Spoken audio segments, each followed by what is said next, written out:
L-intervista se tiġi mwassla lilkom minn Beauty Wisdom tal-Fgura u Lily's Health and Beauty.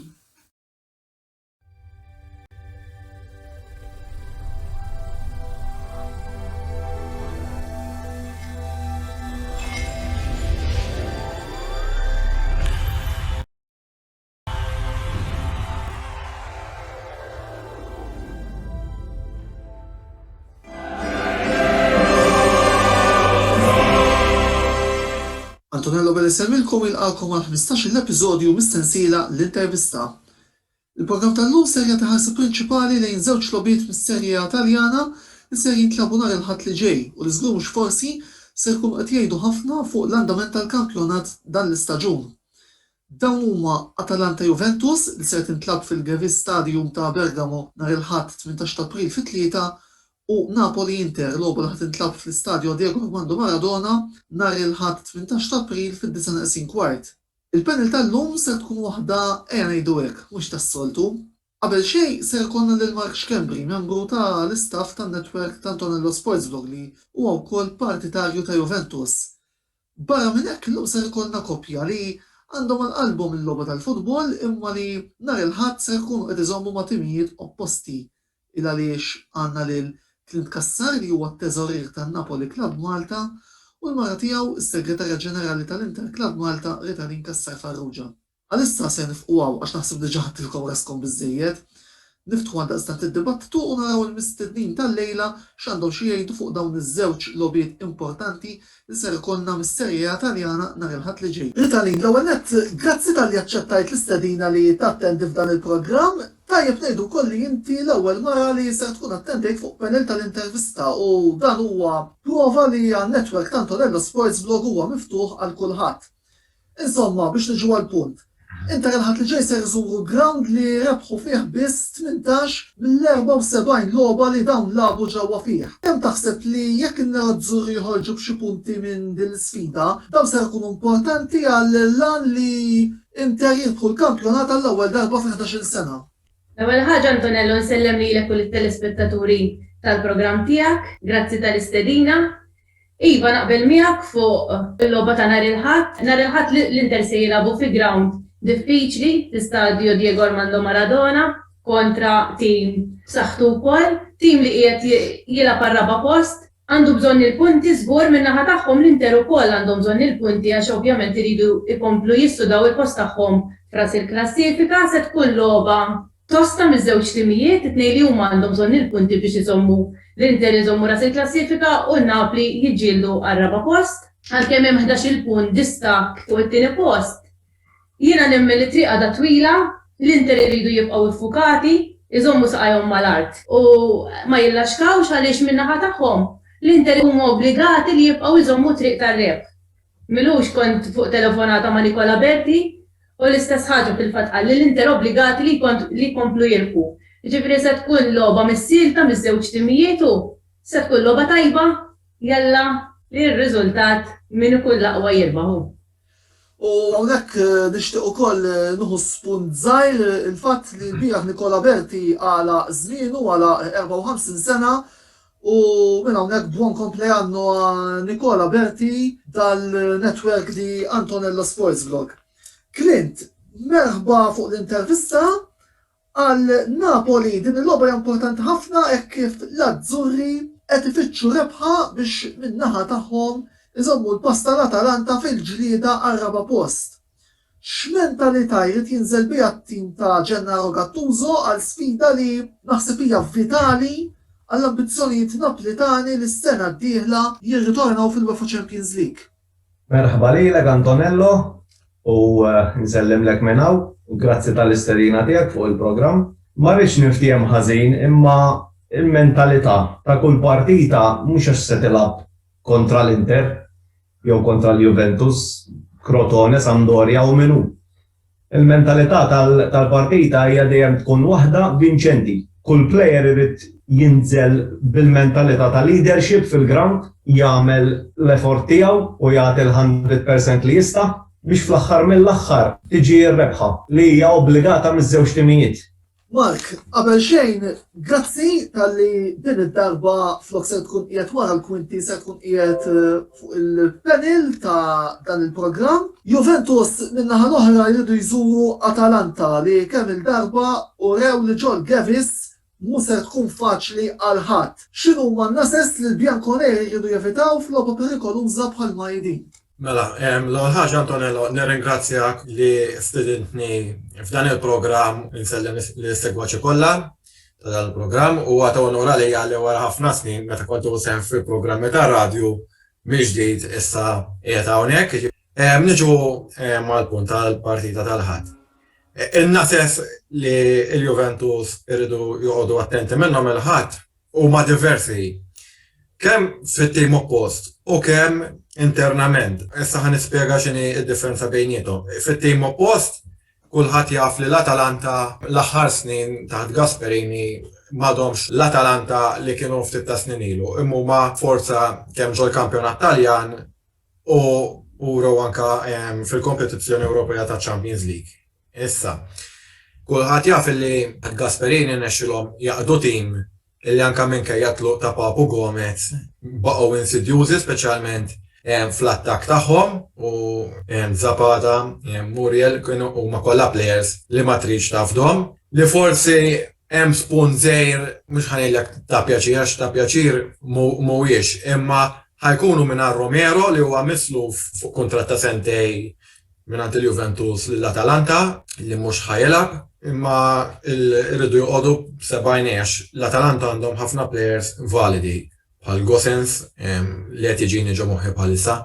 Meta l-ewwel semmejt internament, il-Juventus fortunatament dan l-istaġun u nista' ngħid li prattikament il-full kampjonat fuq hekk huwa illi mentalment kien hemm ħafna lakuni, speċjalment f'lobby żgħar u irridu jpoġġu moħħhom hemm nhar il-ħadd ħalli jakkwistaw it-tliet punti, ħalli jkomplu fil-ġlieda għall-ewwel erba' postijiet issekku xi t-tieni jew t-tielet jew ir-raba' irrelevanti kif qiegħda l-affari, l-importanti li jitlu fiċ-Champions League u huwa ta' spunt ukoll illi fit-19 ta' Mejju li ġej ħajkun hemm il-final tal-Koppa Italja li ħadd intlab kontra l-istess Atalanta biex jkun isa l-ewwel rehearsal, issa tgħidli rehearsal hija logħba tal-lig imma ikunu iktar viċin il-logħba propja, ġifieri ikollhom iktar il-fil tal-logħba.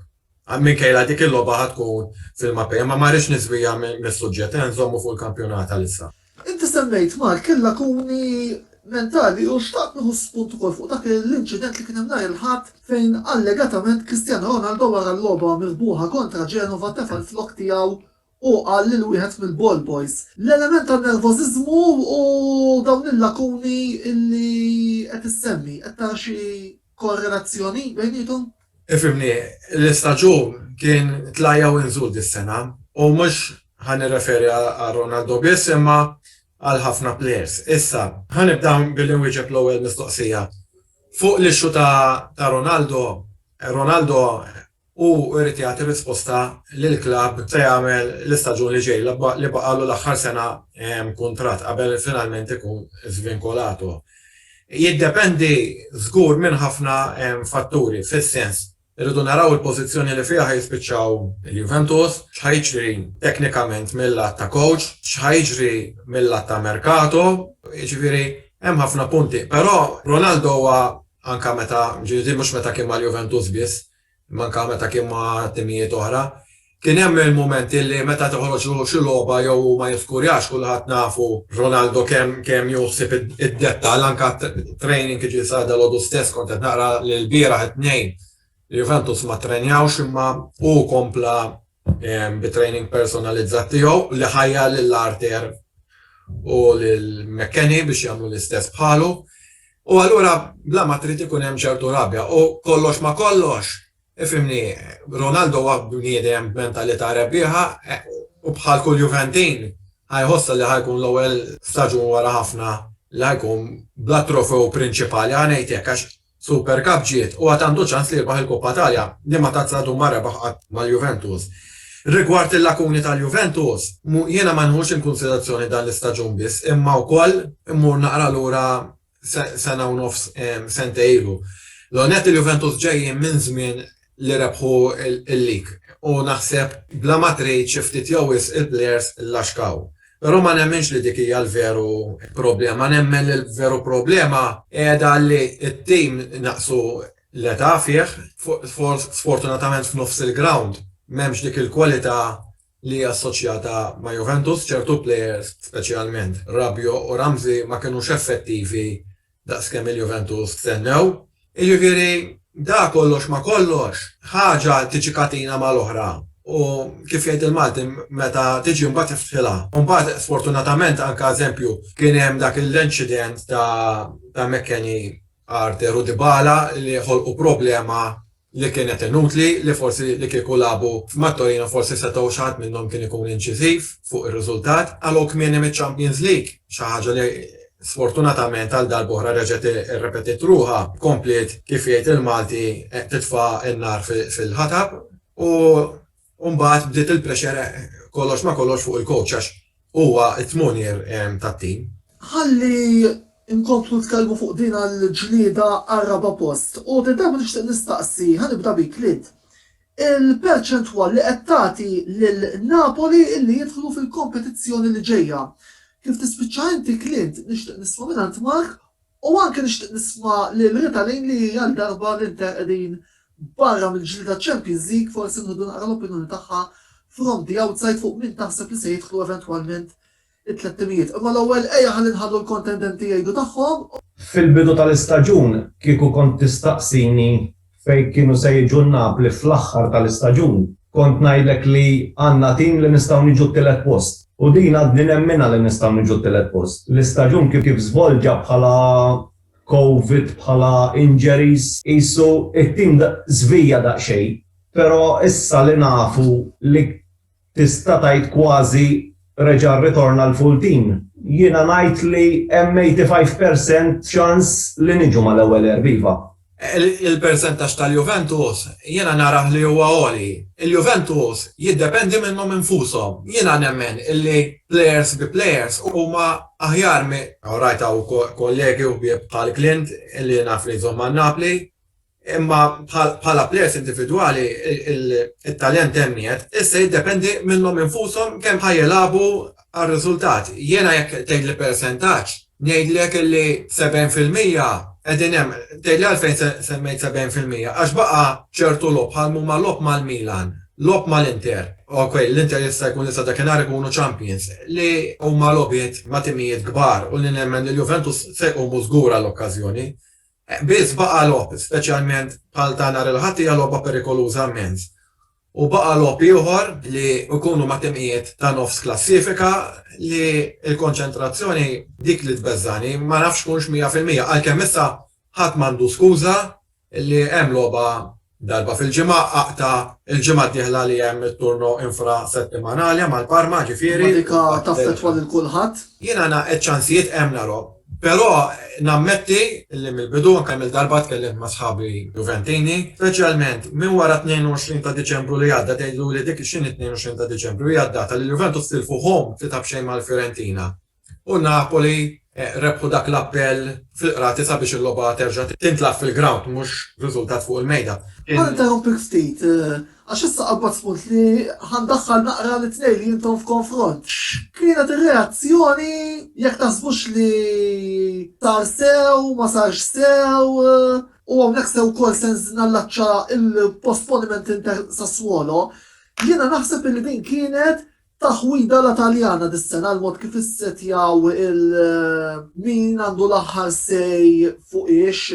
Ħanibda mir-Ritalin ħalli xejn nisimgħu naqra leħena wkoll fuq din l-taħwid ta' posponimenti min suppost għandu l-aħħar sej kif huma regolamenti. Ma taħsibx li kien hemm naqra ta' taħwida? Jiena fil-fatt naqbel miegħek Antonello kif intlabet din il-logħba, fil-fatt jiena kont minn tal-ewwel li istaqsejt għaliex pereżempju l-Inter ma lagħbux il-logħba meta suppost kontra Sassuolo. Fil-bidu tal-kampjonat kien hemm logħbiet fejn aħna kellna 6 players minn bil-COVID eċetera, U xorta ntlabu l-lobiet, allura jien ma nistax għad sissa nifhem x'kien il-punt li għax kien hemm 4 players ma ntlabitx il-logħba. Kien hemm min beda jgħid ġiet favur l-Inter, kien hemm min beda jgħid li aħjar hekk, kien hemm min beda jgħid għax jissem il-waqfa u orrejt kien hemm in-nazzjonal. Allura dak il-gjeb ta' 3 ġimgħat kien se jkun wisq bħala kontinwità għalin. Orrajt ġiet kif ġiet pożittiv ir-riżultati ma jiena ngħid għalija ma kontx bilt ma li l-logħba ma ntlabitx. Ma rajtx il-bżonn li ma tintlabx, għax kif qegħdin ngħidu kien hemm fil-bidu tal-kampjonat aħna kellna 6 players li kienu bil-Covid u xorta ntlabu l-lobiet. Issa jista' jkun li forsi kien hemm il-kwistjoni tal-varjant u l-awtoritajiet forsi ma ħallewhomx jivvjaġġaw ħabba din il-kwistjoni tal-varjant biex jevitaw. Jien minn naħa tiegħi kont nara li kellha tintlab xorta l-logħba. L-istess fuq il-logħba ta' bejn Napli u l-Juventus ma kienx xi ħaġa minn naħa tan-Napli li ma rridux jivvjaġġaw, żammewhom l-awtoritajiet li ma rriduhomx joħorġu minn Napli, jiġifieri daw ifhem din hija sitwazzjoni mhix normali, mhix għax min għandu sejmu mhux se jinqogħdu fuq l-awtoritajiet iridu fl-aħħar mill-aħħar huma jifhmu iżjed minn kulħadd. Però regolament Clint kien li għal kien infassal fil-bidu tal-istaġun kien jgħid illi inti biex logħba titħassar irid ikollok 13 il-plejer disponibbli u 2 goalers. Kon ġej għal dak il-punt fil-fatt li tajt inti jiena naħseb li ir-regola fil-kampjonat Taljan ma kellax taqsam xejn mar-regola fil-lob Ewropew bħal Champions League u Europa League. Ħanejdlek għalfejn. Mela l-kampjonat Taljan l-Inter kellhom 4-5-6 u labu. Il-Milan kellhom ukoll. Il-Juventus kellhom ukoll, il-Napoli kellhom ukoll, bħal kull tim. Però mhux qed ngħidu li kellhom dak l-ammont li għadek kif semmejt inti. Meta mbattara min-naħa l-oħra ta' Champions League u Europa League, jiena niftakar li fil-grupp tan-Napli fl-Europa League kien hemm l-Alkmaar u kellhom 10 players pożittivi. Il-partita ntlabet xorta. Jiġifieri jiena lija il-kampjonat Taljan differenti totalment minn logħba Ewropew. Jena kon ħanetlaq minn dak il-punt jekk ta' 13 il-plejer li jkunu disponibbli ufna. Il-punt li ktar l-irritani huwa illi wara li ġiet posposta il-logħba kien hemm ħafna appelli. U din ma tantx tagħmel ġieħ lill-futbol Taljan. Nista' tgħidli mhux xorta rebħu għal Juventus, mhux il-punt li għax rebħu għal Juventus, imma di anke rajnija ma rridx naqla stejjer fil-passat fuq ix-xjuż oħrajn. Sfortunatament daw l-affarijiet fil-futbol Taljan kolli ngħid li tidraħhom jekk tittuża l-kelma hekk. Jiena nara li huma qisha ħaġa li ma tantx tinftiem għax kif qed tajjeb inti l-Inter kellhom ammont ta' players, il-Milan ukoll bagħtu minnha, dak kulħadd kellu, dak ir-regolament fl-opinjoni tiegħi minn wara l-logħba Juventus Napoli ma baqax jiġi osservat. U mbagħad inqalat il-każ li ħadd ma semmi hawnhekk tal-każ tal-logħba bejn il-Lazio u t-Torino li ħadd irid jintlab f'Mejju l-ġejn. Dik ukoll kien hemm simili ħafna taġġara bejn il-Juventus u Napoli, però Ritalin semmiet punt tajjeb li qalet fuq l-awtoritajiet tas-saħħa tar-reġjuni. Veru, hekk imbagħad jimponu dawk ma tista' tagħmel totalment xejn, jiġifieri mbagħad. Hekk hemm regola minna tal-awtoritajiet governattivi ikunu dawk. Però ma tantx rajta kien hemm one line biex niftehmu f'dil biċċa xogħol, għax kien hemm ċertu lob li tgħidha kif intlabet din le u mhux ħanoqgħod nidħol f'mertu ta' timmijiet. Jien għax dejjem nemmen li fl-aħħar mill-aħħar veru l-Covid u fetwa dan l-istaġun anomalu, però finalment il-klassifika ma tkunx tikdeb. Ġi minn ħajrbaħ ħajkun għax ħaqqu, minn ħajqax kun ħaqqu u kif jiġu l-placings jiena dejjem hekk hemmint, fermament. Ġifieri sa tgħidli titkellem hekk timtiek mhux ħajrbaħ, imma kif huma l-affarijiet biex ma noqgħodx nippunta subajja lejn ħadd. Tajjeb wisq, l-ewwel parti tal-programm ser taqaf hawnhekk kif nirritornaw lura wara dan il-blokk qasir ta' pubbliċità mhux biss se nkomplu d-dibattitu iżda wkoll għandna avviż x'ngħaddulkom li jirrelata man-netwerk ta' Antonello Sports Blog għaldaqstant tibqgħu magħna.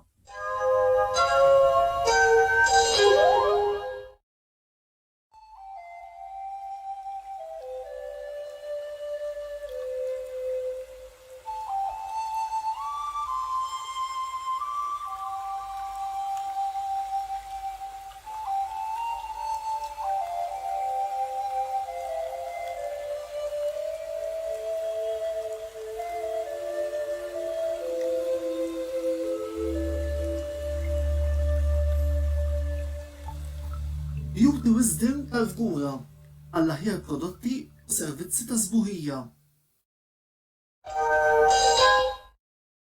Lily's Health and Beauty għall-aqwa prodotti ta' nutrizzjoni, make-up u aċċessorji.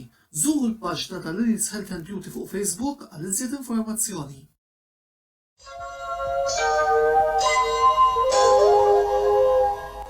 Naħma lura t-tieni parti tal-programm l-intervista fl-imkien miegħi Antonello Abela fejn illejla qegħdin nitkellmu fuq il-logħbiet Atalanta Juventus u Napoli Inter li se jkollna nhar il-ħadd li ġej mis-Serje A fl-imkien mal-ħbib tagħna Clint, Ritalin u Mark.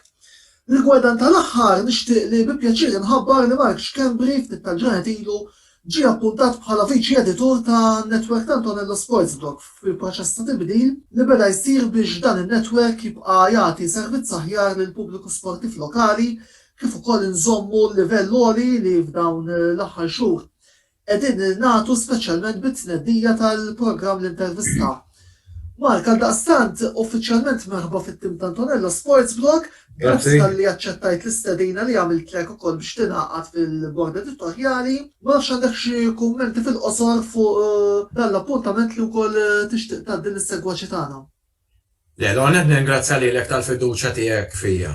Huwa ta' pjaċir għalija li naħdem miegħek għax fil-passat konna kollaborajna kemm fil-programmi rispettivi li kellek fuq radijiet differenti u anka meta kellek dik il-paġna fuq l-internet fej kont nagħti u għatandijaw ma' ġembi kull dokument li kont niktiblek għall-artikli li kont ittella u mill-ġdid nħares il-qudiem sabiex darba b'mezzi oħra differenti nagħmlu proġett ieħor li jkun ta' fejda kemm maċ-ċirku tagħna ta' ħbieb u anke għal nies oħrajn għax jiena dejjem nemmen illi l-isport jaqgħad ħallik mentalment b'saħħtek u li mir-rivalitajiet li jkun hemm bejnietna dejjem iġib ħbiberiji ġodda.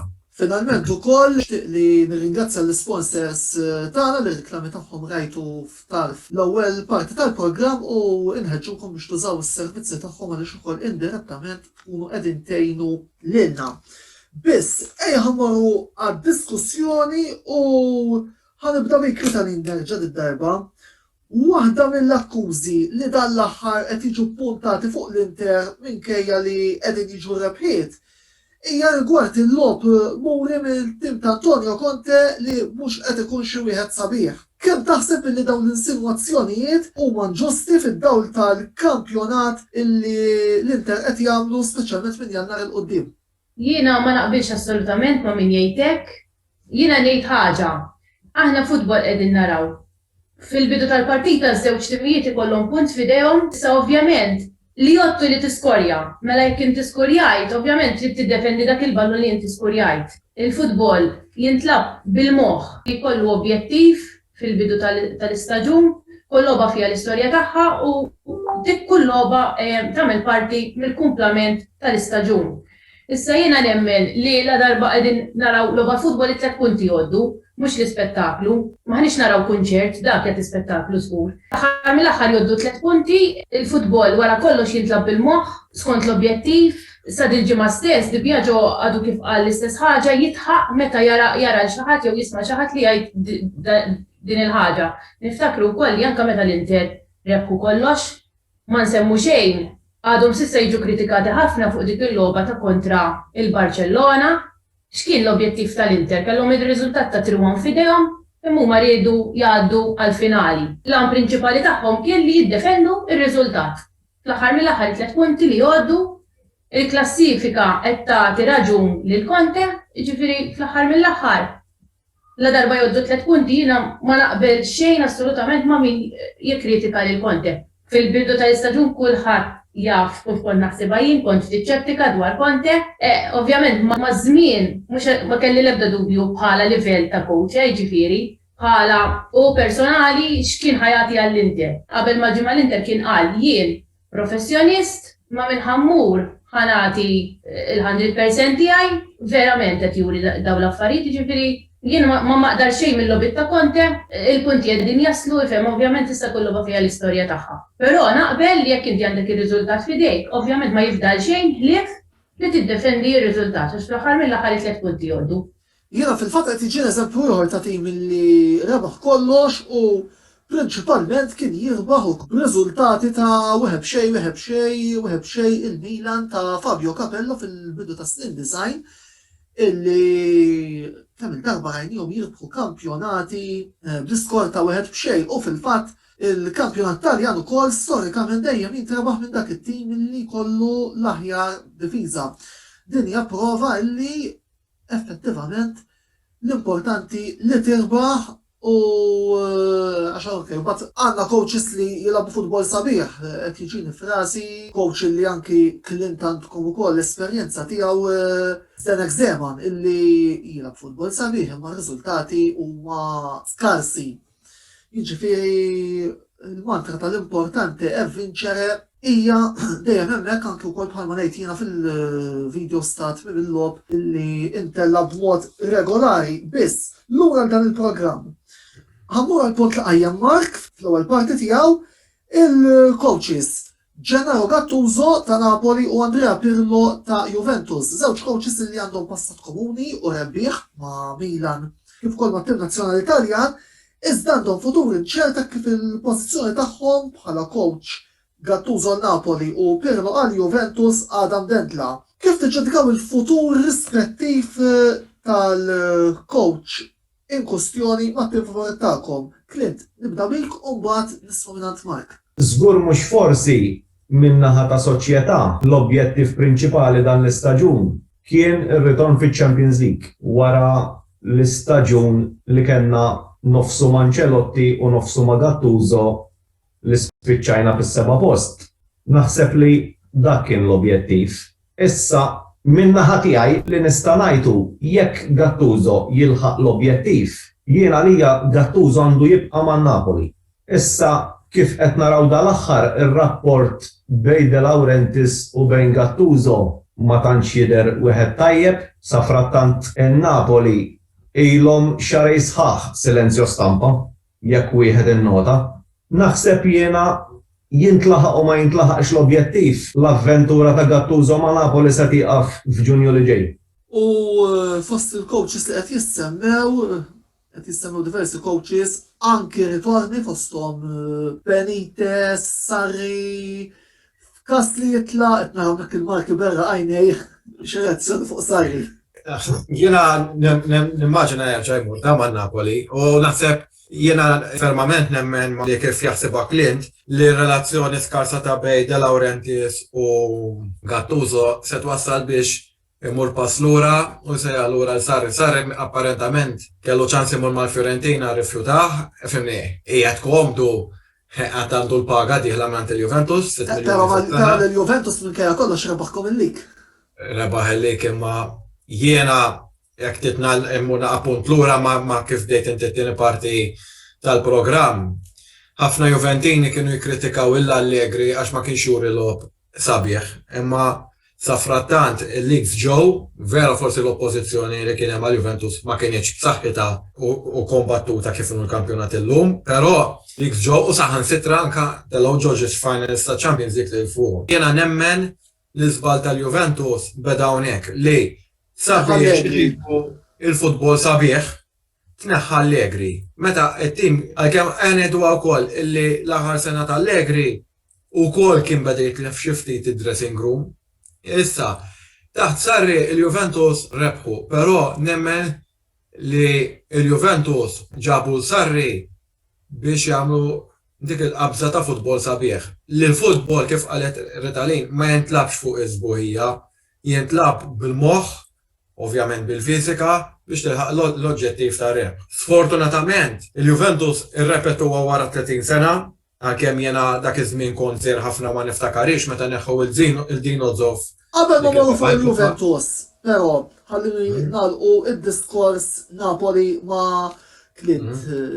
Il-min taħseb li De Laurentiis issa se jġib u l-min tixtieq li tara fuq il-bank Napolitan is-sena d-dieħla? Ħanajdlek waħda Antonello, kont il-pożizzjoni ta' Napoli trid tara, trid tibda minn hemm. Għax nemmen li jekk jirnexxielna u jiena nemmen li se jirnexxielna li se nerġgħu nipplejsjaw mal-ewwel erba', naħseb li ma niskludi xejn li jerġa' jkun hemm Sarri fuq il-bankina tan-Napoli. Però jekk Alla ħares qatt tmur tilab ifhimni, mhux se tiġri xi disgrazzja billi tmur tilab fl-Ewropa League imma kulħadd jaf li l-klabb, kull klabb ikun jixtieq jerġa' jilgħab fiċ-Champions League. Però jekk Napoli jilagħbu fl-Ewropa League, qed jissemma ħafna Juric tal-Verona li jiena joġobni wkoll. Tittara l-kwalità ta' players li għandu ma' Verona, jiena lija qed jagħmel kampjonat tajjeb. Jiena coaches hekk joġbuni, jiena nibqa' nsemmi Mazzarri, darba minnhom kien mar-Reġġina fi żmien il-Calciopoli beda bil--15 u kien salva lir-Reġġina. Hemmhekk turi potenzjal ta' coach. Bil-Napoli vera li kellu Lavezzi, Hamsik u Cavani, imma konna nilagħbu futbol sabiħ u rnexxielu jaqqat-tim, rnexxielu wkoll jiġi t-tieni post. Fuq dan il-punt li qed jgħid Clint, riċentament jien kont qed naqra illi Napoli nturaw interess, forsi stek konferma Clint, fil-coach tal-Empoli. L-Empoli qegħdin l-ewwel fis-Serja B u qegħdin jekk min is-sejjer żball ġiex logħbet inqas mit-timijiet l-oħrajn.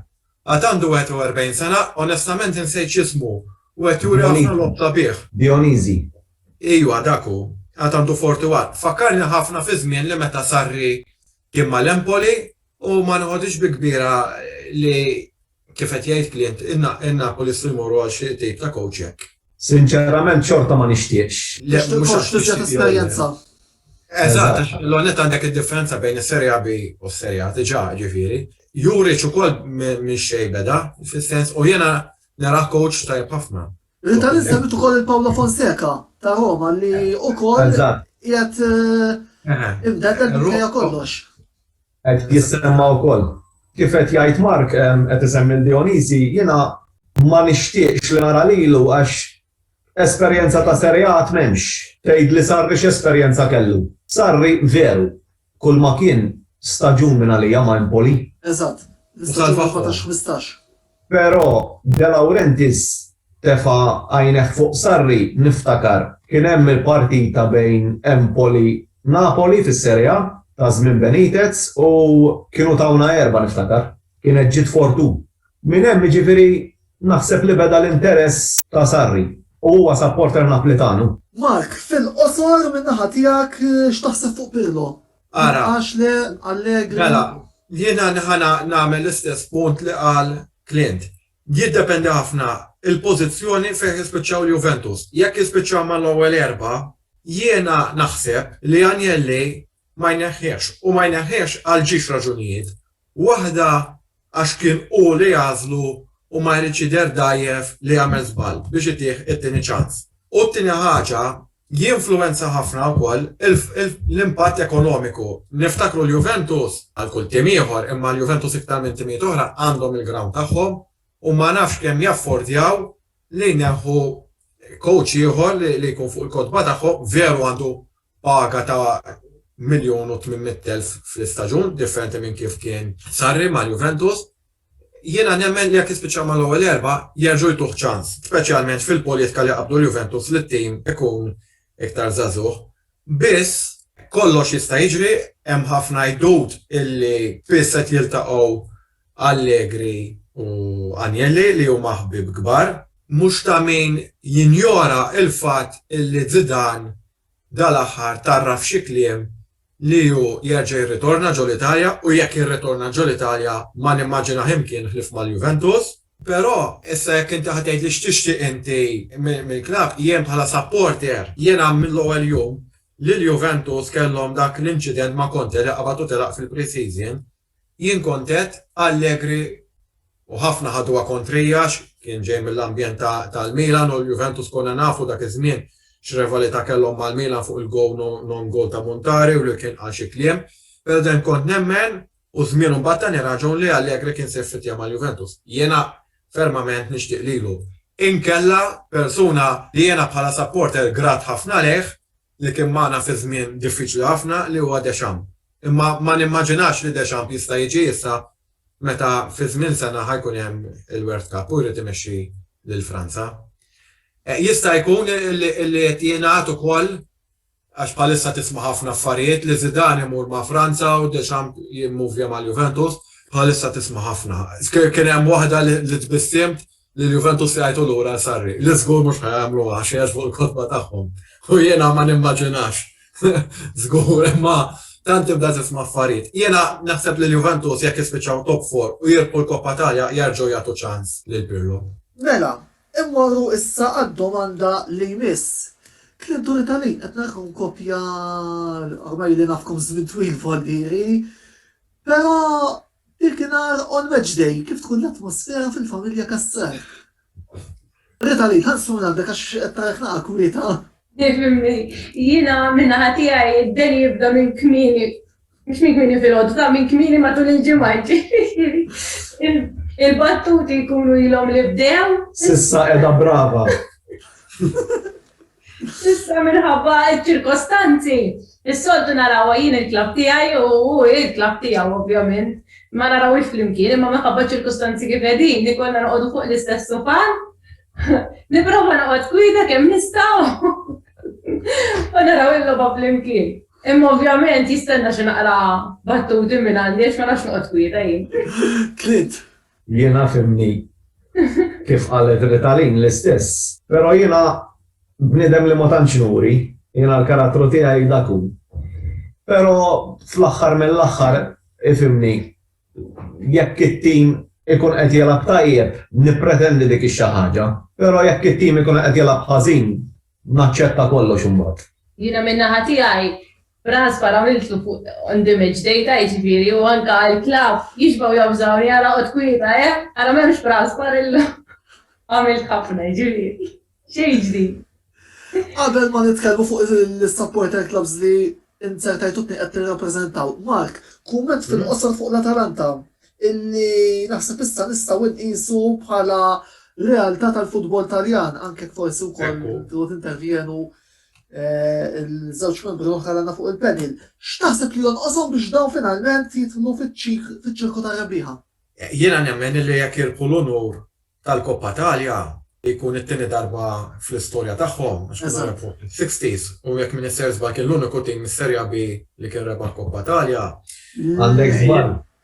Jew il-Napoli kien. Ekku. L-Atalanta li kienu għamlu mis-Serja B kienu waslu fis-semifinali tat-tazza tat-tazzi. Jiena nemmen. Kienu għadin jaddu wkoll illi jsiru l-ewwel tim li jirbaħ tazza Ewropea mit-tieni diviżjoni. Ironikament l-istaġun ta' qabel il-Koppa Italja ma kien ħata ħlief in-Napoli ta' Diego Maradona, Bruno Giordano. Illi jekk fit-19 ta' Mejju li ġej, l-Atalanta jirbħu lill-Juventus, ikun l-ewwel pass li jarhom anke jirbħu nur u rebħ iġib rebħ. Ekku.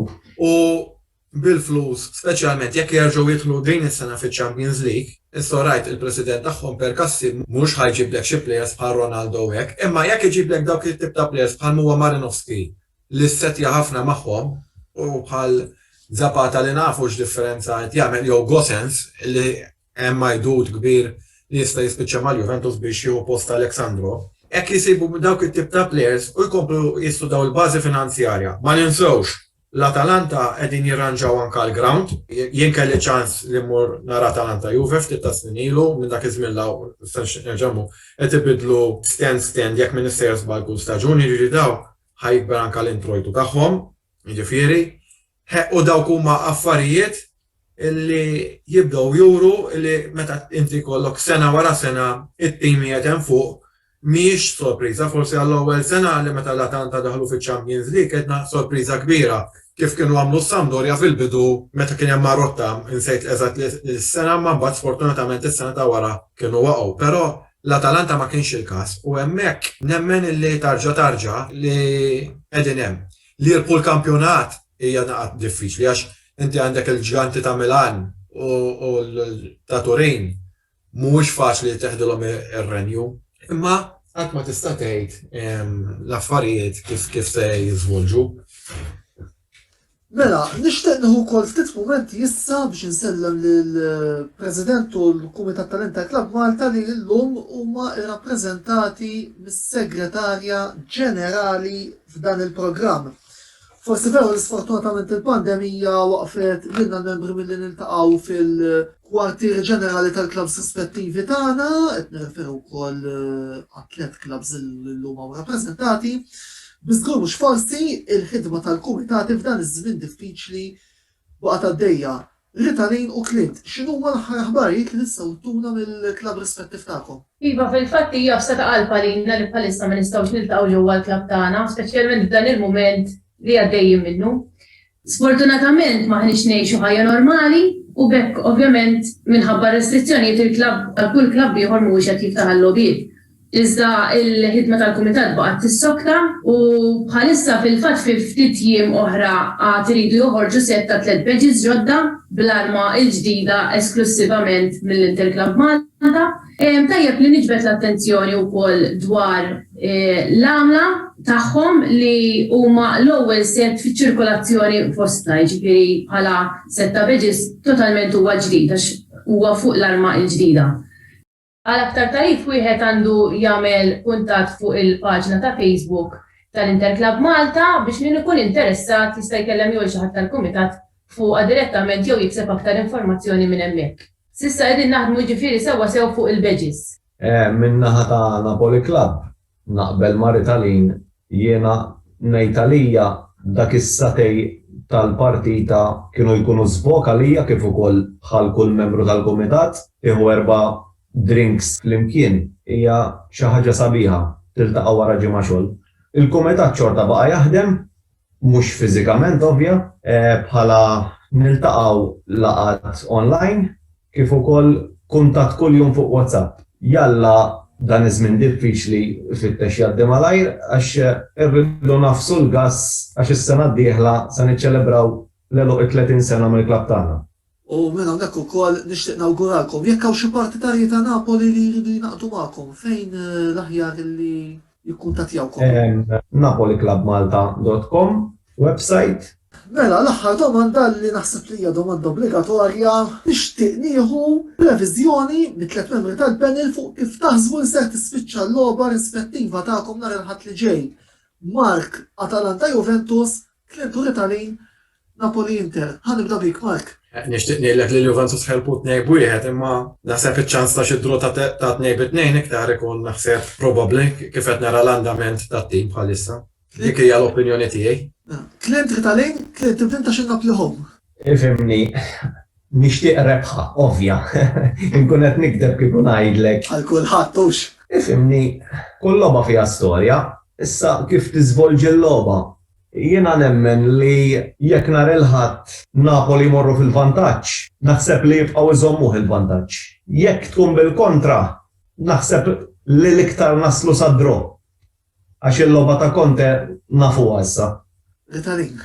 Jiena nittama frebħa, imma ovvjament m'għandix riżultati f'moħħi jew ejja ngħidu li jiena nibża nitkellem qabel il-logħba, ħanajdu hekk. Allura jkun importanti. Nippreferi jekk naqbes il-previżjonijiet. Ma jimpurtax dika prerogativa tiegħek u aħna mhux nċħdu ilek. Naħseb jiena Atalanta Juventus qed naralhom b'ħafna goals. Atalanta huwa tim illi nafu wkoll ġo Bergamo li jiskurja b'mod faċli, biss Juventus il-fattur Cristiano Ronaldo anke il-fatt li bħal sejder li ninsab naqra rabjat, naħseb illi tista' tkun fattur ukoll għal daqstant immur fuq previżjoni. Mem laqwa difiża, Antonello. Eżattament. Flimkien mal-Inter. Immur fuq previżjoni ta' Atalanta 2, Juventus 2. Napoli Inter naħseb ħadd tkun logħba iebsa għattim tal-Inter, għonek se kolli nilbes il-kappell tal-ġurnalistu mux tal-partitarju, bħalma taraw nis-soltu fuq YouTube wara tmim il-lobiet. Ma nafx la qiegħed nara drota wieħed bujħed din id-darba, biss jekk Inter joħorġu minn din il-logħba bħala rebbieħa, naħseb li mbagħad jista' jibda il-countdown għal-rebħ ta' 19 il-kampjonat. Grazzi lil Clint, Ritalin u Mark tal-li joġobhom jattendu għal-programm tal-lejla. Bifkull grazzi kbira tfuq l-sponsors tagħna li huma Beauty Wisdom Għall-Fgura u Lilis Health and Beauty. Il-ġimgħa d-dieħla sejrin nitkellmu fuq il-kampjonat BOV Premier li sfortunatament kellu jingħalaq ħesra minħabba l-pandemija u li trabaħ minn Hamrun Spartans wara nuqqas ta' 30 sena. Nfakkarkom biex issegwu l-kontenut kollu li n-netwerk tagħna jkun qed itella minn ħin għal ieħor u l-links biex issegwuna se issibuhom f'tarf is-sigla finali.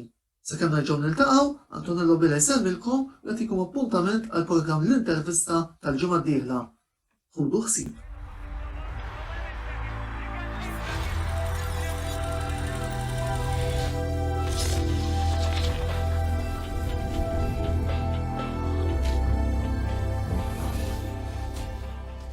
L-intervista ġiet imwassla lilkom minn Beauty Wisdom tal-Fgura u Lily's Health and Beauty.